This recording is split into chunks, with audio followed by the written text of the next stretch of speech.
Welcome to Textile Talks. My name is Jamie Swartz, Collections Assistant at the International Quilt Museum. And I'm Sarah Walcott. I am the Collections Manager at the International Quilt Museum. The International Quilt Museum is located at the University of Nebraska in Lincoln. The International Quilt Museum proudly stewards and exhibits the world's largest collection of quilts and related textiles that span 5 centuries in over 65 countries. In fact, our mission and our passion is to build a global collection and audience that celebrates the cultural and artistic significance of quilts. If it is your passion too, and you aren't already a member, we'd love to have you join us. Before you begin, recognize and thank organizations that partner with the International Quilt Museum to bring you textile talks each week. The Quilt Alliance, SAQA, and the Surface Design Association. We are honored to bring you free and inspiring programming with the help of our sponsors. We couldn't do it without their generosity and the generosity of viewers like you. We just have a couple of housekeeping reminders before we start our program. Please use the Q&A box for questions. We will get to those at the end, and then use the chat box for greeting others and as a survey or for commentary. If you prefer not to see those chat notifications, you can click on the chat button to toggle them on or off. The live captions make Textile Talks accessible to a wider audience. If you'd prefer not to view them, you should be able to turn them off as well. Next week's talk is going to be great. Join the Quilt Alliance on March 27th at 2 p.m. Eastern Daylight Time for Shift Change, an interview with Pacific Northwest Quilt and Fiber Arts Museum curator Brian Nigas and by Amy Green.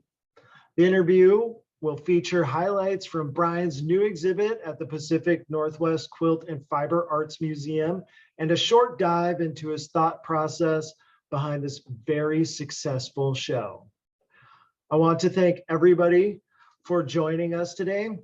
Thank you again to our sponsors and for all of you who are supporting this program.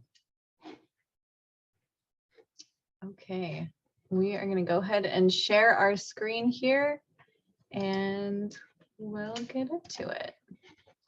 We have some very special guests today on the Zoom, and they're in our photo studio.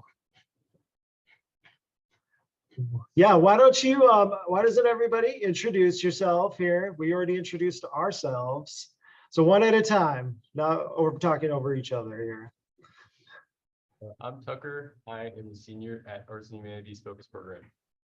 Hi, I'm Milo. I am also a senior at Arts and Humanities Focus Program. And I'm Addison. I am the 3rd senior at Humanities Focus Program. Wonderful. I would love you to tell everybody at home who might not know what the Arts and Humanities Focus Program is.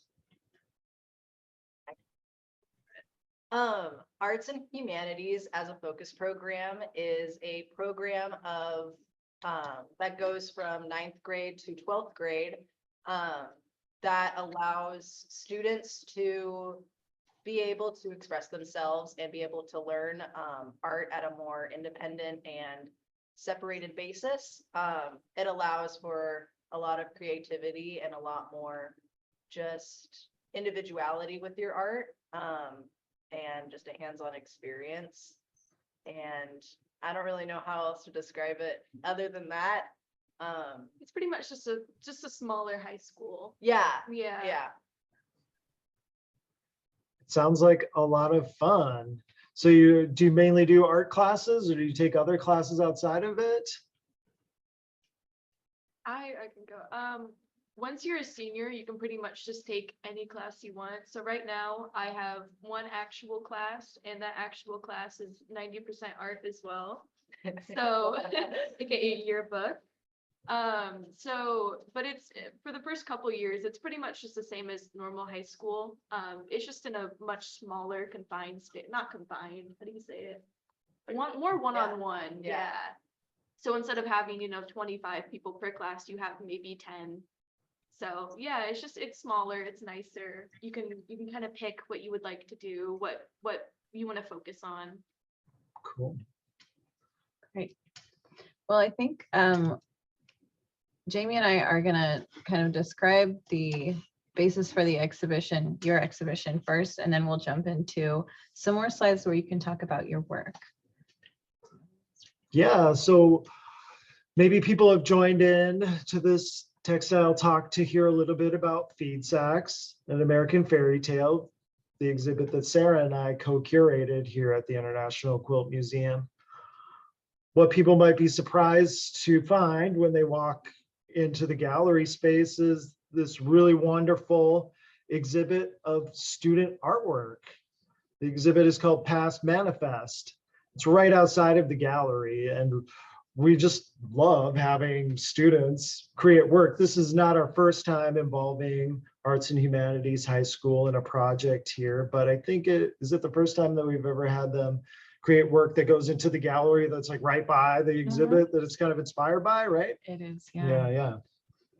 So it's really cool. And I think the response has been really positive, and people have said a lot of really great things about the student work. They're just like amazed by it. And I think it's been a really wonderful addition to the Feed Sack exhibition. And I guess like we would love for you to talk about your work here, and maybe yeah, we can go over a little bit about what a feed sack is before we get into that though. So like I said, the Feed Sack exhibition is called Feed Sacks, an American Fairy Tale. We can get into that after we talk to the students' work, but feed sacks encompass a wide range of cloth bags, many printed with different logos. Feed sacks mean a lot of different things to a lot of people. They've been reused in many different ways. And we had the students, and we gave the students a number of different materials, including feed sacks, to create new pieces of art. Some of them included the feed sacks, but not all of them did. We'll get back to talking about feed sacks after we talk to the students, I think, here a little bit. So yeah. any- I guess one thing maybe we'll start with is just, I know that you all learned a little bit about some feed sack history and just kind of other histories of recycling and reuse as you started this project. Would any of you like to talk a little bit about maybe what you learned, what you already knew, or your thoughts on the feed sack reuse history overall? So I knew nothing about feed sacks coming into this. This was my first sort of exposure to feed sacks. I was already familiar with like repurposing things that are already in my art practice. I definitely repurpose a lot of things. I'm a collector sort of person. You could also say hoarder sort of person. And so I like to piece together a lot of things that I have already. And so that was a very just intuitive, made sense for me sort of practice. And so I think it was really cool to learn about the history of feed sacks and to see that people have always repurposed stuff just throughout time, throughout geography, throughout just anywhere. And it was just cool to have that motion like reflected in other people. Wonderful. I think we'll maybe jump into the questions that we sent out to you. Just kind of alternate them. Sure. Okay, so this Can question. everybody I'm sorry. hear? I Yeah. mean, like, I just want to check to make sure. I think that maybe we just got to make sure you project and get a little closer to the mic so we can make sure everybody can hear you at home too. Because it sounds a little quiet on my end, so. Will be loud. Yeah. Okay, good, sorry. Yeah, you can go first, Sarah. How about Okay, that? so this question's for Addison and Tucker. Could you describe your creative process when you were creating these pieces inspired by feed sacks and other kind of post-consumer items? So when we got like a little donation. Oh God. Sorry. I didn't know. Well, Aw. we got a donation of some of the bead sacks, I think from you guys. And I think me and a couple other students, we sat there and we were going through all of the bead sacks. And I'm a quilter. I like quilting. I do a lot of textile art, a lot of ceramic art. So I was kind of naturally drawn. I knew I wanted to make a quilt, but I was noticing there was a lot of war propaganda pieces and a lot of red, white, and blue. And I was sitting there and I was like, you know what? I was like, this is the perfect time to make the most like patriotic, like American, like red, white, and blue, like quilt with all of these like war propaganda all over it. And I just thought it would be amazingly funny. So I sat there and I was cutting out all my pieces and I was sketching out what I wanted to make. And yeah, that's pretty much my start to finish, was just, this would be funny. And this is what I got to work. So yeah. Great. And then for me, I also combed through everything and I really couldn't think of anything to work with, because this year I've sort of been exploring ideas of the body and how it changes in sort of interactions with society. And so looking at feed sacks, there's not like a clear connection. And so I just had to sort of think about it. And what I did was I just didn't think, I just wrote out ideas. And then it sort of came to the idea of you're repurposing, not actually, scratch that. The body as sort of this body, but the body as the things that you have and the things that you own, and how that can be a reflection of your own body. And so I wanted to show the feed sacks as an extension of the self. Wonderful.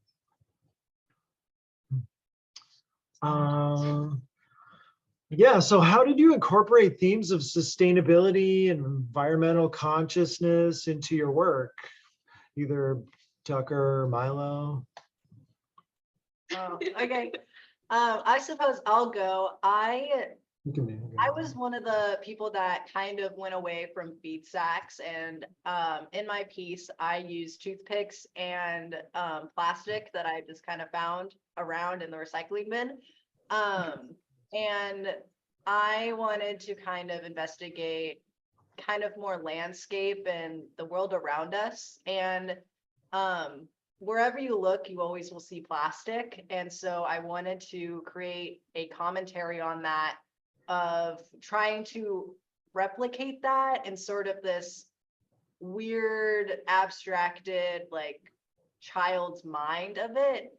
I can't describe it very well, but when you're an artist and you see things that are on the floor that you know you could just create into being how you perceive it, you have to. And this was a really good opportunity to be able to do that and use maybe some of my own waste too to create an art piece. So using plastic that I could just find with other materials was really a really fun challenge and a really fun experience. Wonderful. Tucker, Yeah. did you want to answer that one too? Yeah, Great. I definitely agree with a lot of what's been said, what Milo said. Pretty much everything except the yarn in my piece is repurposed. The back is a cardboard box, and the little guy, I don't know if you can see, he is also cardboard. And then the yarn tendrils were wrapped around old t-shirts that I had cut up, and I wrapped it around, and then it made this whole thing. And I think what Milo said about, like, you see these things, you like, I can repurpose these things, and you just sort of like have to. That was definitely a guiding force behind the piece. Great. I think we're going to go through a few slides that kind of zoom in a little more on each of your work individually, and then we'll have a question or two for each of you as we talk about your work specifically. Okay. So Addison, Could you discuss the significance to you of using recycled and repurposed materials, especially in relation to addressing issues like global warming? Yeah. So my kind of background is my father grew up with parents who were very much still in the like, we live in frugal times kind of situation. So my grandmother is a quilter as well, and she is someone who just keeps every scrap of fabric she has. I remember as a kid, I would take, those big old bag of scraps they would have, and I'd turn them into, Christmas trees, and I'd make little Easter bunnies, and I'd do anything with them. So I also kind of grew up with that same thing. I have a hard time throwing away fabric. I've gotten way better at it over time, and I've gotten way better with like knowing what I can and can't use, and what's just not worth to keep anymore. But in kind of the way of global warming, I think it's really important to kind of use what we have. This quilt, all of it, even the batting is completely reused. I don't think I used any new fabric in it. So it's kind of like, I'm someone who's kind of, if there's no reason for me to go out and get something new, then I'm just going to use what I have. And I can use what I have around my house instead of going out and being like, oh, I need, a new comforter. I can just make one. It might take, 700 hours, but I can make one.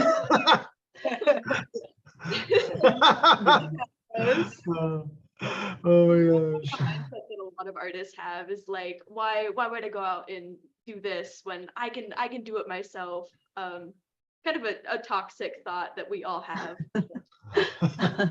I think I just grew up with that mindset. So I think that's how I take care of the planet in my own way, is just being stubborn. Yeah. Yeah, that's really cool and inspiring to Yeah. hear somebody say that. And It like most is. people don't have that kind of consciousness, especially at your age. So It's true. hats off. Would you like to talk at all about this piece specifically? Is there anything that you would like to kind of point out to the audience, or any part of the process you'd like to go into a little more? Sure. So usually I hand quilt and hand piece most of my stuff. I think there was a picture earlier of a bigger quilt up on the wall. That one was all hand quilted. It was machine pieced, but yeah, that one on the left there, that one I did mostly by hand. So this one was kind of a rush. It kind of had to change my process because I am someone who likes to be meticulous about things. So instead of having, I think that quilt took me over a year, just working on it on and off, especially during school and work. This one I think I did in maybe 2 days. So I think I was sitting there and I was just working at my machine, and oh my gosh, I have never machine quilted in my life.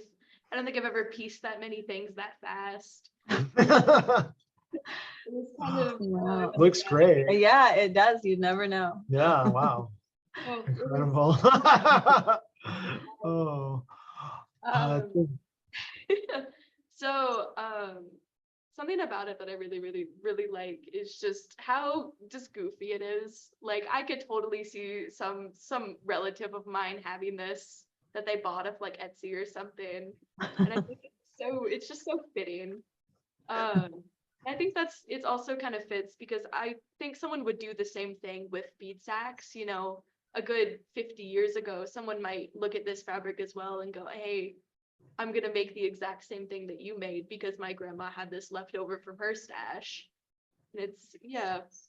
So I like my quilt. It's a little goofy. It's a little rushed. You can see that. I don't think the corner's finished, but that's all right. Yeah. Gotta say, like if you go through the gallery, the feed sack exhibition, there are plenty of quilts that also kind of embody the same sort of spirit.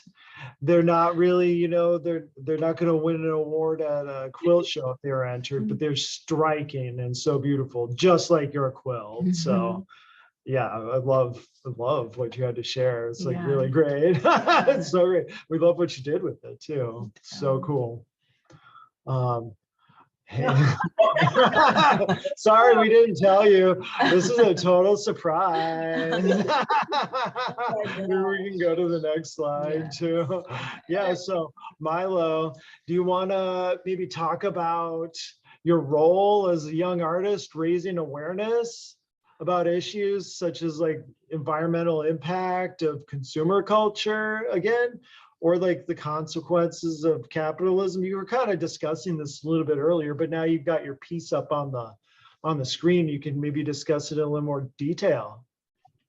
Yeah, so I will just say off the bat, this piece was a little bit rushed, but I think it goes into what I was saying earlier of kind of a childlike wonder with it. I'll go into how I was raised, just like how Addie kind of went in. I was raised by a dad who is really, really into being an environmentalist. Here in Lincoln, we have a wilderness park. It's an amazing, like 2,500 acre square footage of land of just pure forest and pure prairie. And he has always been so vocal about his love for it. And so growing up with someone who just has such a devotion to the land and to things that are being torn down by people in order to build these skyscrapers and monuments that don't necessarily need to exist, but exist to have purpose of some kind. And so I kind of wanted to do a commentary on that with just kind of what I had. And what I had was toothpicks and plastic and hot glue. And I feel as though I always kind of try to aim towards the view of a child in art, because I feel as though that is a kind of view and standpoint you can be a lot more empathetic to. When a child is telling you like the world is burning, like that has so much more grounded weight than an adult telling you. And so kind of going at it through that. And I don't know, it just reminds me of something that you would see a kid make, and then this kid says just this whole statement, and then you're like, oh yeah, I never thought about it like that. And I don't know, just the same thing of you see plastic and you see these tools everywhere and they're never really thrown away properly. Like, I don't think I've ever seen a toothpick in where a toothpick should be. And I've never seen plastic be in a recycling really ever. I have had to, even at arts, had to make flyers and posters being like, this is where this goes. And you actively not doing this is defeating the whole purpose of having the bin. And so there's just a lot of subtext to it, even though it doesn't really look the part. So yeah, I don't really know what else to say other than that. Could you speak to your title a little bit? So the dome was going to be another thing, but it kind of morphed into this. So my first idea was to create this sort of dome structure, or like a half sphere, and that's what a dome is. Sorry. And create this sort of landscape within it using feed sacks and using things from the environment that shouldn't really be there. But I kind of wanted to go more in depth and more like literal with it, where you're not having to walk around to see the image, you're just seeing the image straight on. And so it just kind of was like, well, what does it look like in the dome? Like, what is it when you're standing there? What does it look like? And so that's kind of how it morphed of like, if you are in this environment where it's just plastic and it's all this waste, like when you're standing there, what does it look like? Great. Thanks for sharing. Yeah, Thank you. it really brought the artwork alive, I think, for me. Yeah. Yeah, maybe hey,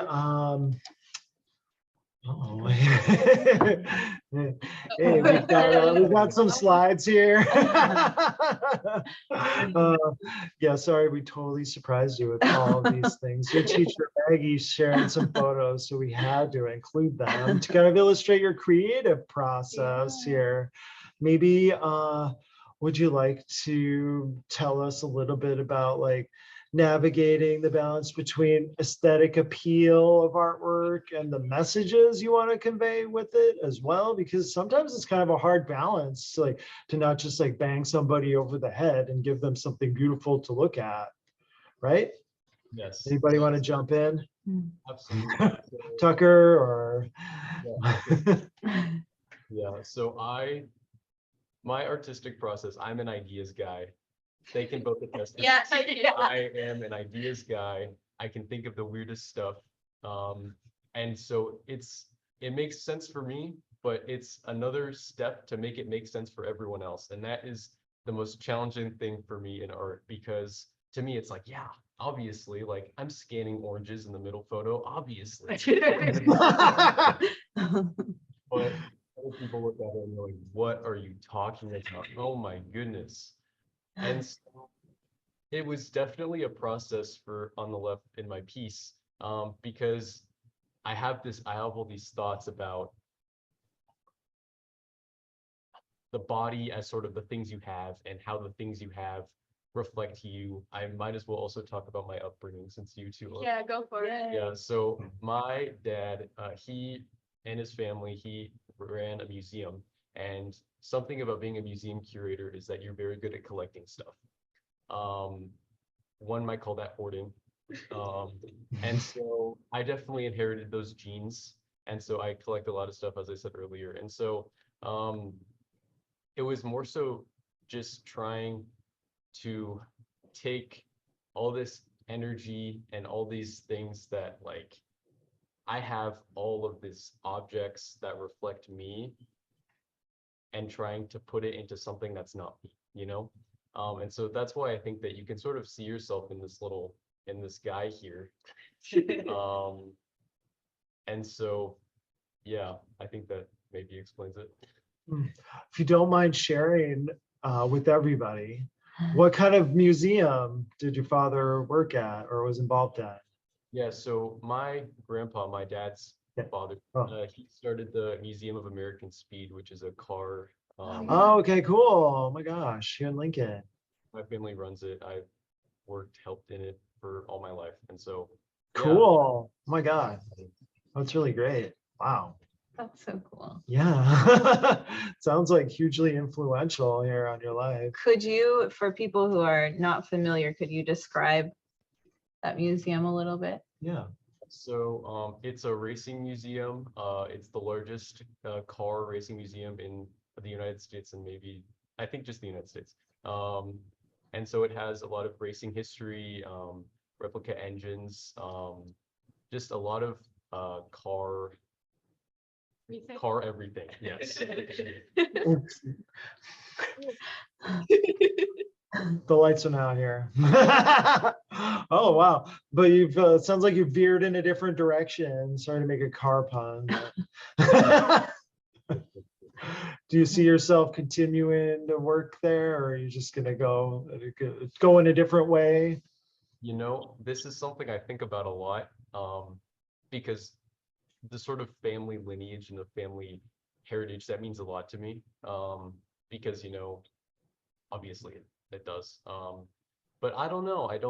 I really enjoy museums. I really enjoy the science, not necessarily science, but just the operation of it. But I can't speak to that today at 17 years old. Oh, no worries. I had no idea what I was gonna do at 17. So you got time. Don't worry about it. Just curious, just curious. Could you tell us a little bit about your title for this piece, Tucker, and how you chose it? Yes, so this was another very difficult. Titles are just very hard for me. But I sort of wanted to think about stuff and stuff as humanity and stuff as sort of like colonization, because humans, they start in Africa and then they grow to go around the entire earth, and then earth is like the human's earth, and then you invent stuff and then that goes around the earth too, and so it's just constantly just like that.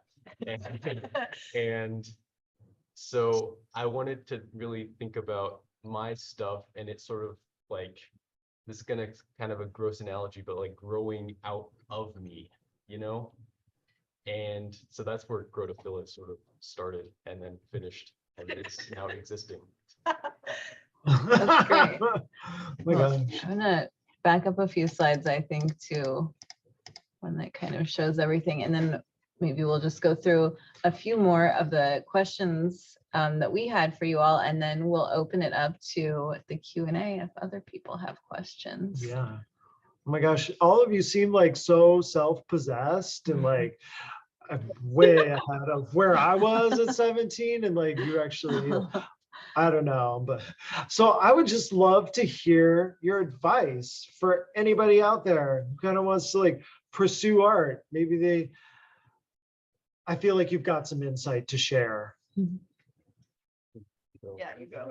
Okay, so when I was at the opening night, there was this mother and her son, and then she's like pointed at my piece and said, "Hey, look, you can make art out of anything." And I was just like, "Ah, that's awesome." And so that's my advice: make art out of anything, because I have this mantra that I say in my artistic process, and that's all thought is excretory. So you think about these great pieces of work like the Mona Lisa, like Picasso, none of that's just wholly original. Like they took stuff from other stuff and then made it into its own thing. And so that's what my advice is to just take something, look at something, take it, and then incorporate it into something else. And then eventually you have this pile, and that's art, you know? And so that's my advice. Love it. Okay, would any of you be willing to share your experiences or any, I don't know, more anecdotes like the one Tucker just told about that have influenced your perspectives on things like sustainability and consumerism and how those kind of play out within your art practice? I can talk about this. Go for it. Great. So I say that I'm kind of a crow. I collect like random pieces of trash, and I keep them in my sketchbook. I think I can attest to this. Yeah, it's a big sketchbook. It's like this thick of a sketchbook, and it turns into this. It's horrible and it's glued, but it's beautiful. And because I see myself more as an illustrator, and I love incorporating just these pieces of trash to give these characters more character. Like I just created a character and I put a Smarties wrapper on the page, and it gave it just so much more in-depth character. Because like, I don't know, maybe the character likes Smarties, or maybe I just picked up trash and thought it would look good. Like there's a lot of different narratives that it can give. And I think Tucker said it beautifully, just keep going and just finding these things and just putting them where you think that they can fit, you know, even though like a wrapper doesn't have to go on a piece of paper, just like how yarn doesn't need to go on t-shirts, you know. It's just having this fluid thought that can be created into this well-crafted thing is just so beautiful. And being able to share it and express how anybody can do it is just really, really awesome. And I think that is one of the biggest prides of being a creator is letting people know that you are also just an average person doing it. And you're not just this almighty being. You're just creating to create, and you're collecting to collect. It's no different than any other hobby or sport. I love that. That is a beautifully inclusive take, Milo. Thank you.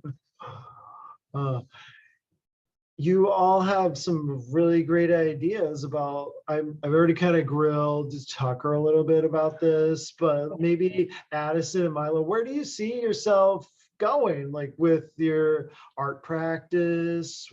Maybe you have a career in mind. Would you want to share that? Pick me. So funnily enough, I don't like doing art. I am someone who's really, really, really into like domestic arts. I love, quilting. I'm making an Amish hexie quilt right now. I realize I did the math. It's gonna be about 600, 700 hours again of straight up working. Because I'm doing it all by hand. So I don't see myself doing art as a career. And I think a lot of people see art as like, if I'm good at art, I need to make a job out of it. But I kind of separate my hobbies and what I want to do. I want to be a horticultural scientist. Wow.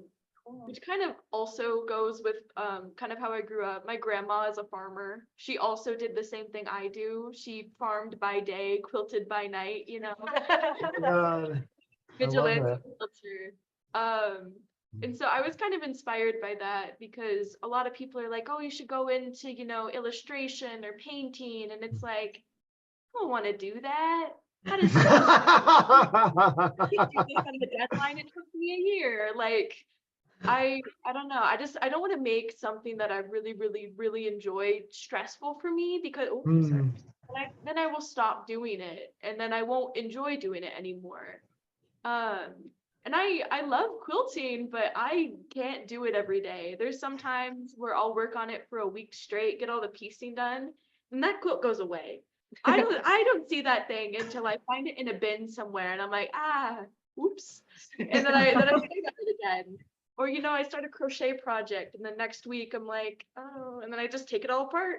And I'm like, I'll do it again later. And I do it again later. And it's way better than I thought it would be. So, yeah, I think it's just important to kind of pick and choose.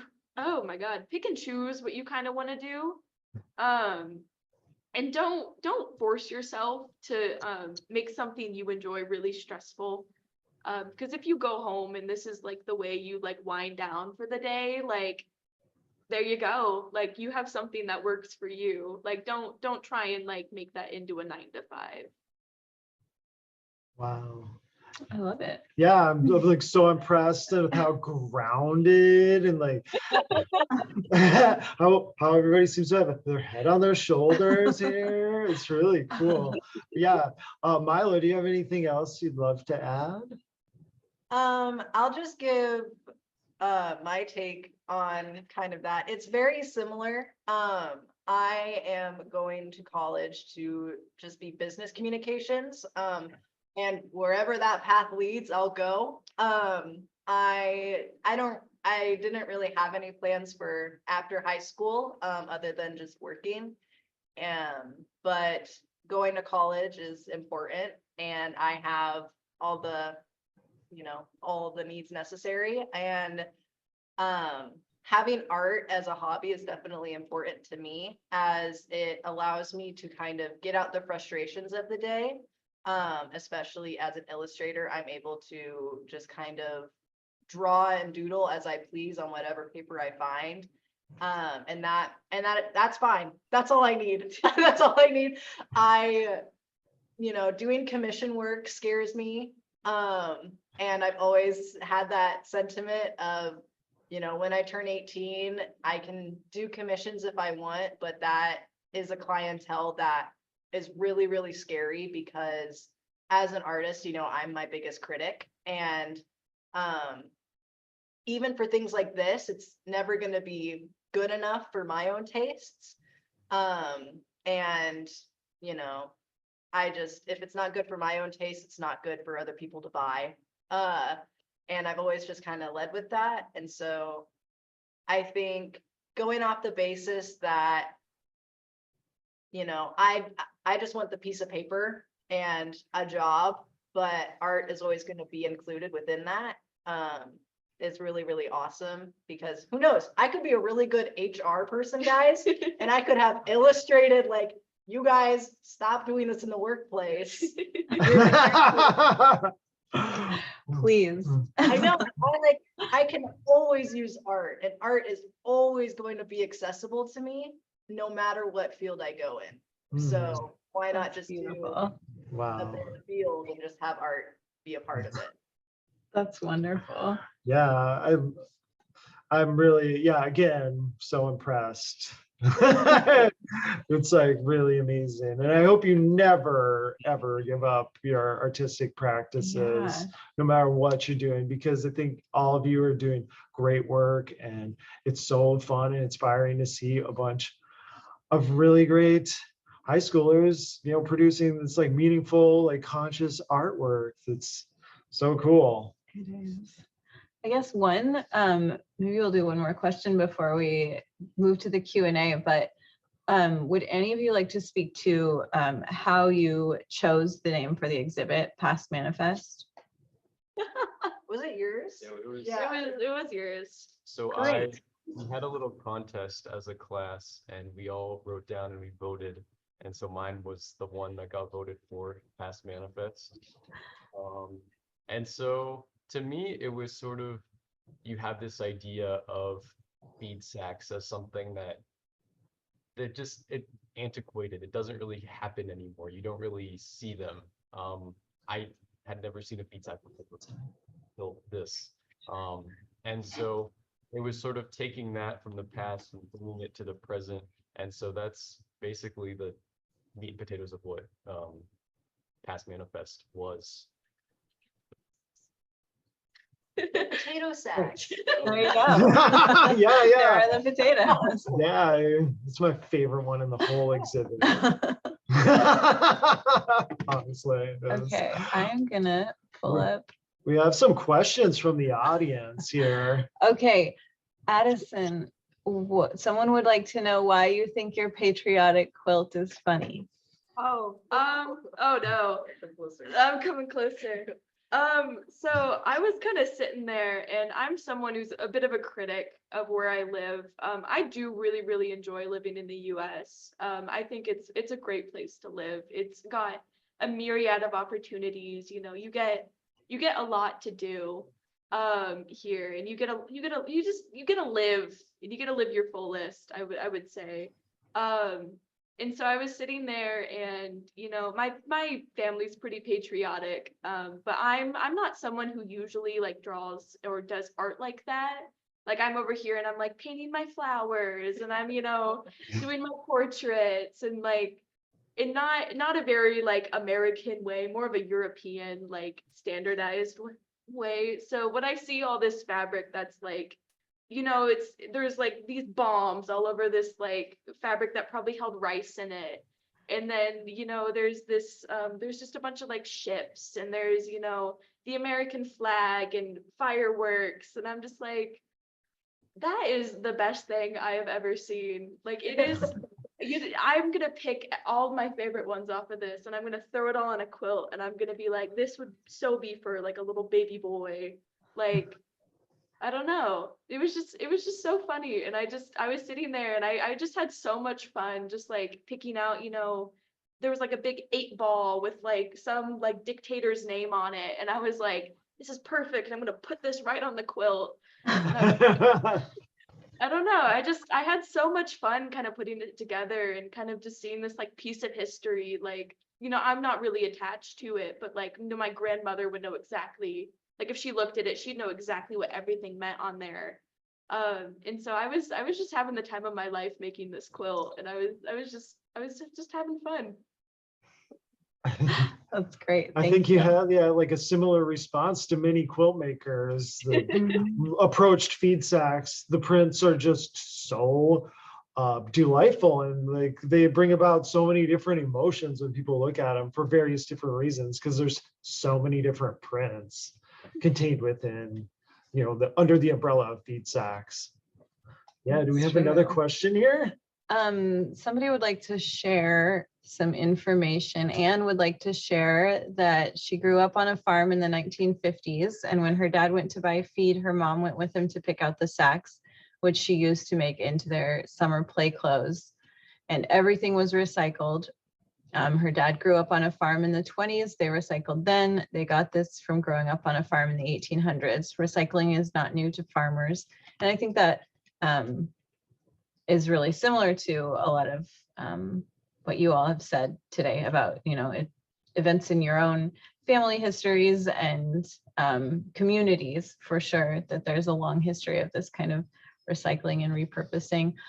Somebody would like to have some more information on the top made from pull tabs. Oh, Do yeah. any of you know a little, like I know a little bit about it, but I'm guessing one of you or all of you might know more. You didn't make it, but. No. It was You can made by a schoolmate. Yeah, I can speak to that. The person Great, who thank you. friend of mine. She graduated last year, and this was for so at Arts and Humanities, we have a senior capstone project, which is basically a year-long project that you work on. And this was made for her. She's big into photography, and so she made this out of the top is the tabs, and then the bottom is plastic bags. And I think it was kind of prophetic in the way that she explained it a year ago, and it's just perfect for the show. It was about like waste as human existence, and it was, yeah, it went great, and it was great to see her at the show. Thank you. Maybe Oh. it's fine. Oh, we have, I guess we have one more question. If anybody else out there's dying to know anything, have any questions, please type it in now. This will be your last chance. We've got Jess here. She employs a zero waste, sustainable mantra, also in sourcing her art supplies. Do all of you like to work with prompts, deadlines, parameters? Do those kinds of things help your art practice, or do you create better going your own way, going on your own path? I guess I'm probably the worst artist on the planet because I do none of those things. I think all of my teachers will probably tell you that I never get anything done on time. There was a project I think due on the first week of second semester. Yeah, and it's fourth quarter, and I gave up on it. So the animation. I totally gave up on it. I thought, the quilt I made, I was gonna have it done in, I think like a 2-month time for me. And I checked the date when I started it, when I finished it, and I was like, oh, like it's been over a year. I was like, all right. And it was just sitting there. I don't really give myself prompts. I'm kind of a perfectionist at heart. I don't really make art unless I know I'm gonna be able to do it and be able to do it well. And I think a lot of people also have that issue. Like, why would I make art, if it's not going to look good? And I think that's something I kind of need to grow out of. But yeah, no, I don't really prompt myself. It kind of just happens. It's like a spark. You like one day it's like, I can do this. Like, this sounds amazing. Like, I'm gonna work on this for the next month and see how it turns out. And sometimes it's, the best thing you've ever made. And sometimes you were like, why did I think about that? Why did I have that idea? Yeah. Do you guys want to speak?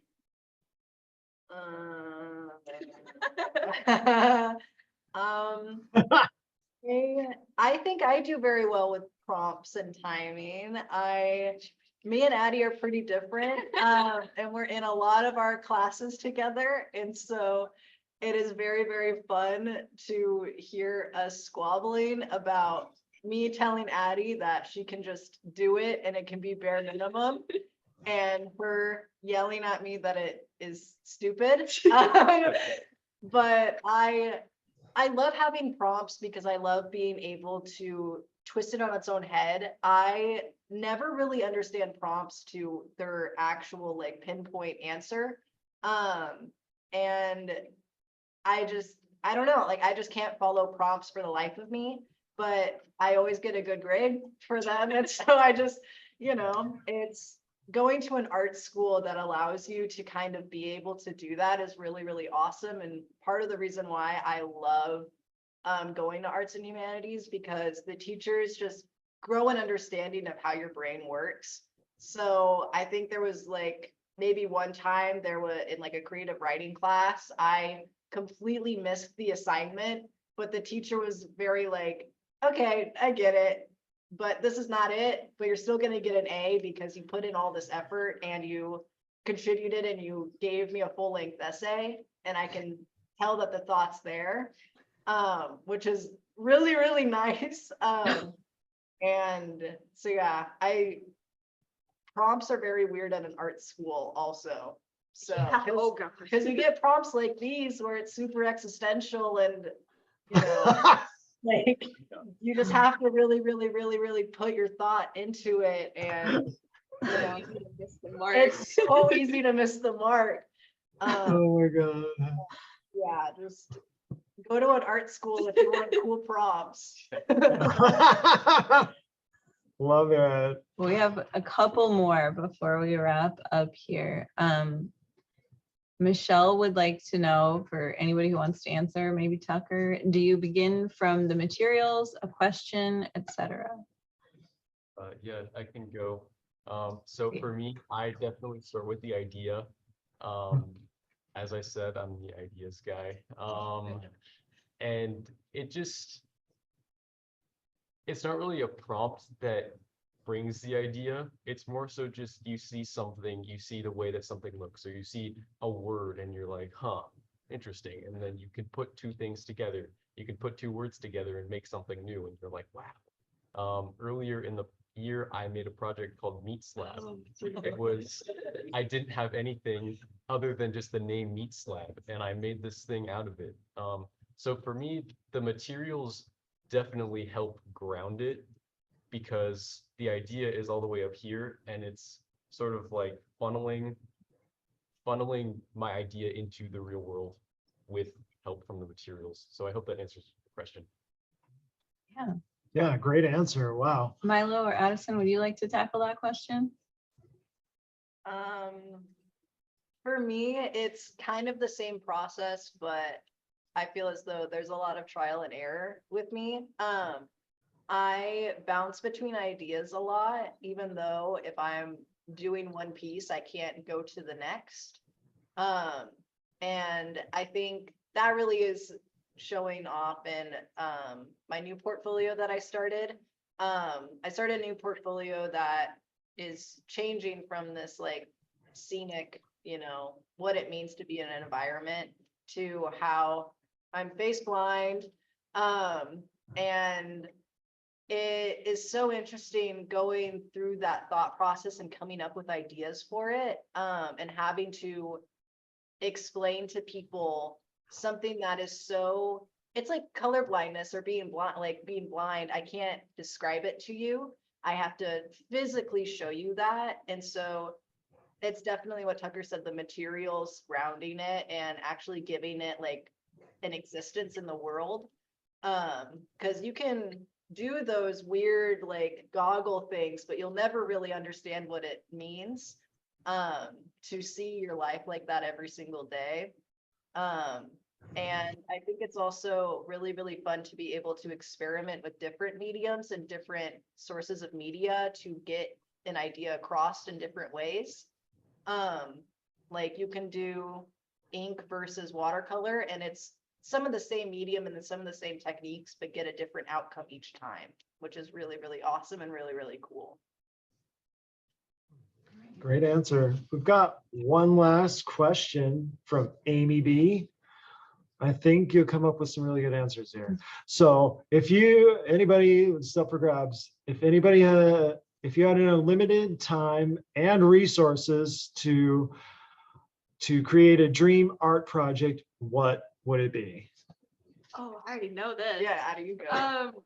So I love sculpture and I love marble and I love ceramics, and that is like my favorite thing ever.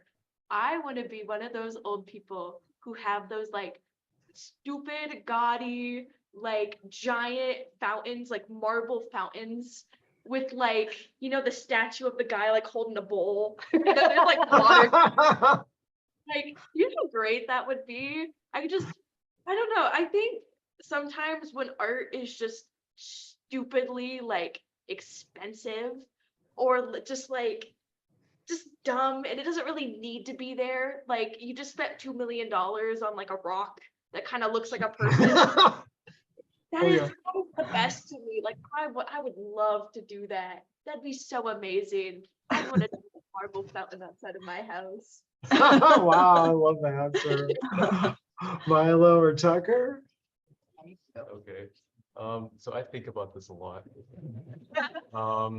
And if I had to make unlimited resources and unlimited time, it would be a sort of piece that, this is gonna sound really weird, but like transcends dimension, that exists on multiple planes and in multiple things at once. It's gonna put a So, space station. yeah, exactly. So in this way, it's so hard to describe that it's like impossible. All I see is in my head the vision.